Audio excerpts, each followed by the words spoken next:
করলাম। তুমি যদি আমার কথা না বুঝতে পারো তাহলে এখন আর আমি কি করব? হ্যাঁ, কিন্তু আমি তো তোমাকে জিজ্ঞেস করেছিলাম তুমি কতদূর পর্যন্ত পড়াশোনা করেছো। তুমি তো আমাকে বলেছিলে যে তুমি MFIS পাস করেছো। আরে বোকা, আমি বলেছি আমি masters fail in all subject, MFAS এর পূর্ণরূপ। কি, তুমি মাস্টার্সে ফেল করেছো?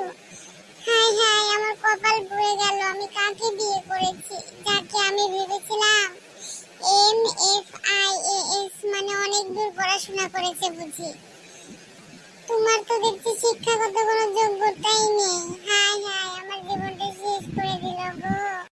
বন্ধুরা, আমাদের এসব ফানি ভিডিও পেতে আমাদের চ্যানেলটিকে সাবস্ক্রাইব করুন এবং